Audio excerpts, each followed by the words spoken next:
Thank you. Oh, that's loud. Okay. So, before we begin, and in keeping with the theme of this TEDx event, which is know better, do better, and you're going to hear that a lot today, I'd like to pose a couple questions to the audience. My first question is this. How many of you have ever engaged in a debate with another person involving a topic that includes both science and politics? Go ahead and raise your hands. Okay, I'm glad to see that most of you have done this. I have too. Okay, so my next question then is, after the debate's over, once you've marshaled all your facts, after you've presented well-organized arguments, and you've spoken passionately and persuasively for the superiority of your position, are you then just utterly appalled to find that the other person still disagrees with you? Because, by God, I sure am. It's like, hey, I know better, so you can do better, right? That's how this works? And then I'm shocked when my friends forget to invite me to their holiday parties. Okay, so it may not surprise you to learn then that I am a political scientist, meaning that part of my job is to understand why people disagree with me, but in a broader sense, why people disagree and how they use information differently to come to political conclusions. And I have a personal interest in this topic too, as we all do. Mine dates back to 1988 and the origins of an especially long-running controversy between me and my younger sister. Back then, I had this stuffed animal, a triceratops, and I was it was a really cute stuffed animal, and I was especially proud of it until one day my sister started calling it something that it categorically was not. You see, Darcy, who's actually in the audience today, my younger sister Darcy, insisted that this triceratops was a dinosaur. And in 1988, that made her wrong, because I was absolutely certain that my triceratops was a dragon. And that's pretty much how most of our conversations go to this day. Mom's real proud. Anyway, so I love the triceratops as much as my sister did. And like her, I knew that these creatures had stomped across the planet 65 million years ago, that they ate plants and laid eggs and had probably been wiped out by an unusually large meteor's impact. But I could just not get on board with the idea that they were dinosaurs. To my 9-year-old brain, that term was way too sterile. Something as awesome as a triceratops with the pointy horns, the sassy neck fringe, something that awesome had to have amounted to something more than just a mindless, overlarge lizard living out a senseless existence on a planet full of other mindless, overlarge lizards. The facts just didn't add up to dinosaur. But they did add up to dragon. And I'm sure that one day even my younger sister will come to this basic truth. And that's the funny thing about science, and really the crux of this presentation. And yes, I did just admit that I still refer to triceratops as dragons before immediately telling you I will be presenting about science. Bet you're second-guessing this whole TEDx talk thing. But the funny thing about science is just how politically controversial it seems to be, especially about some topics. Even though most of us are going to be really proud of civilization's scientific achievements, be they spaceships, lasers, medicines, Neil deGrasse Tyson. Yeah, I'm glad Neil deGrasse Tyson got a shout out there. Whether it's spaceships or medicine, lasers, whatever. Even though most of us are proud of these achievements, when it comes to science and policy making, many of us balk. You'd think that if, as a society, we were skeptical of scientific conclusions, our skepticism would become apparent the moment a doctor cuts open a human's chest and operates on the still beating heart within. But no. Judging on the basis of a significant portion of the American population, it's actually legislation phasing out incandescent light bulbs that's the real threat. It's as if the less immediately dependent we are on science, the more controversial it becomes. And that's frustrating for some. So at this point in time, it seems as if American society has split into two broad tribes. Now, I'll be the first to admit that this is a pretty broad brush classification, okay? We know that Americans defy simple binary categorization. And for example, there's going to be interest groups out there that, for whatever reason, want to bury scientific evidence. There's also going to be individuals who don't feel particularly ideological either way when it comes to science. But in general, the public discourse on science and policymaking seems to be divided between two major camps. On the one hand, we have the scientists, and those who are willing to accept that scientific consensus has a place in policymaking, and that science is valuable and important beyond simply its ability to, run our coffee pots and computers, heal our sick and wounded, and fuel our swiftly growing industrial civilization. On the other hand, we have the science skeptics, who, for a lot of reasons, a variety of reasons, reject science. The question is, why? And actually, the question should be, why do some people turn to science and other people reject it when it comes to policymaking? But for the purposes of this presentation, we're just going to focus on why it is there seem to be so many science skeptics in policymaking. So if we're going to go about answering this question at least somewhat scientifically, please excuse me, my microphone earpiece keeps falling off. If we're going to go about answering this at least somewhat scientifically, we need to consider all the possible alternatives. And the first hypothesis is that people don't understand science. Science skeptics don't understand what science is. And this tends to be the dominant hypothesis operating in society. We tend to assume that if we just had better scientific literacy, if there was more science taught in school, if adults knew more about science, that somehow that would preempt debates about climate change and whether evolution should be taught in public schools. Okay? So that's the dominant hypothesis. But there's a second one we need to consider as well, and that is that science skeptics don't care about science. It's just not something they prioritize. And if that's the case, what do we do about it? So let's look at the evidence. For the last 20 years, a man named John Miller, who works for the Institute of Social Research and has funding from the National Science Foundation, has been conducting a scientific literacy survey of the American public. He'll ask questions about the relationship between atoms and electrons and the basic structure of solar systems, okay? And in 2008, the survey has been conducted in 1988, 1999, and 2008.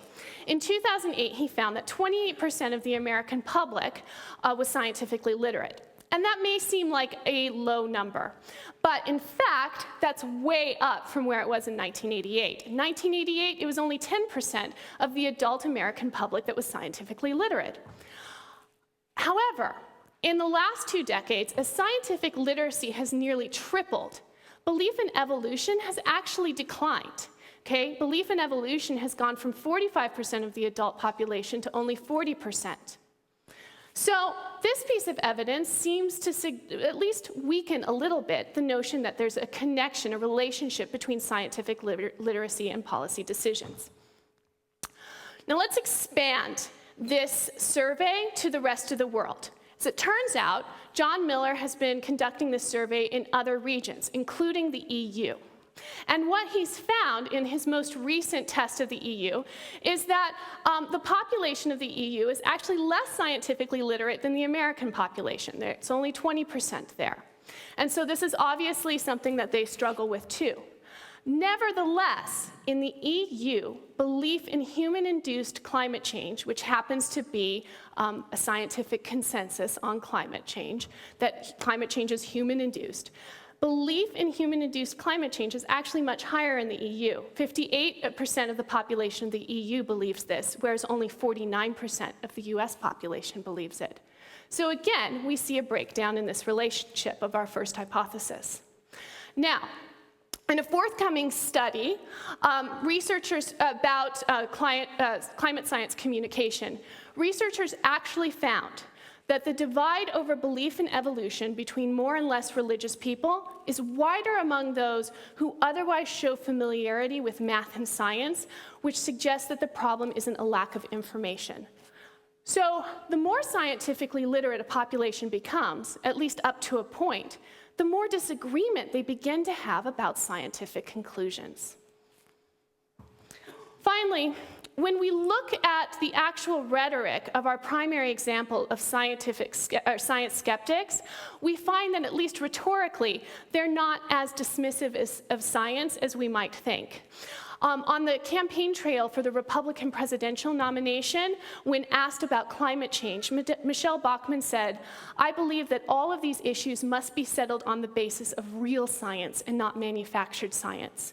So Michelle Bachmann probably has a different definition of real science than a real scientist does, but the point is that she believes that science has enough value for both her and her constituents that she's not willing to just completely wholesale discard it in her rhetoric.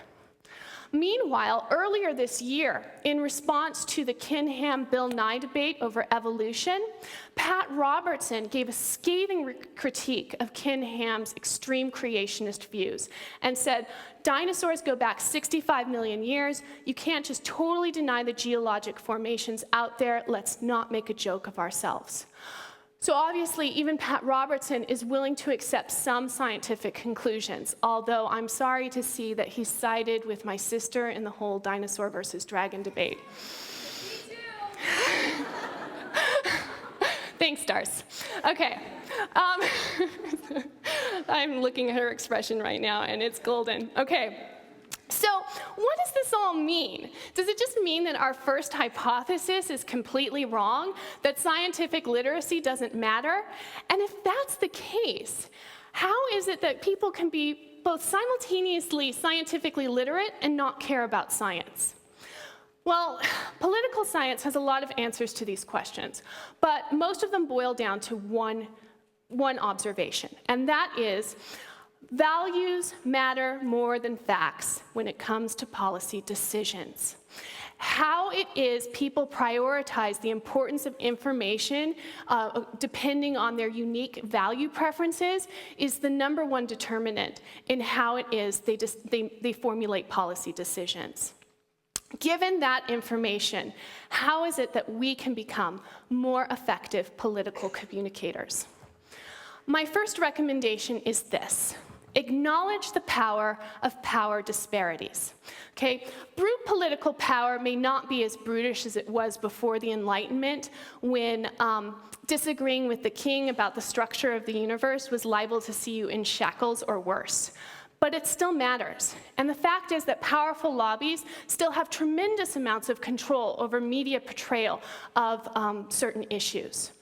Understanding that fact is not a reason to despair, but it is a reason to shift strategies and focus on building powerful political organizations and networks, not just building up a mountain of facts. My second recommendation is this. Understand that stories matter. When someone understands an issue in the context of a larger, meaningful story in which they can take an active and even heroic role, they are far more likely to want to do something about that issue. Stories have power, and presenting an alternative narrative is a first compelling step in changing public opinion. Back in the 1940s and 50s, the dominant narrative about DDT was that it was just another example of man's triumph over nature and pests in particular. You know, DDT was good for me. DDT is good for me was a slogan that was on everything from garden products to DDT-treated children's wallpaper. Totally not making that up. Wish I was. It wasn't until Rachel Carson came along and wrote a book called Silent Spring, in which she told a story about civilization, a civilization that was not separate from nature, but that was intimately entwined with nature, that people began to understand the negative consequences of DDT. But she didn't just stop at methodical research, okay? She framed her story in a way that gave her readers hope that they had agency and could make the world a better place. She believed that her readers were heroes, and as a result, she's often remembered as one of the founders of the modern environmental movement. Finally, in an age of partisan rancor and an increasingly polarized American public, it is especially imperative to just listen.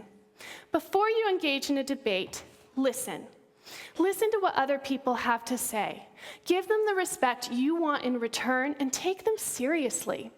And once you've heard them out, and I mean really heard them out, respond to them. Not to your own feelings and not to some prefab argument. Try to understand what their values are. Back in 1988, making sure that life was meaningful, even if it was just the life of a mindless, overlarge lizard that had lived 65 million years ago, was more important to me than the scientific consensus about what those lizards had been called. In fact, the word dragon had a kind of dignity and import that was absent in the word dinosaur.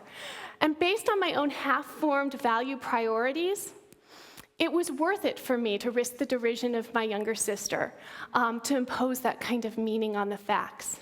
As it turns out, science is, among other things, just another thing that we value.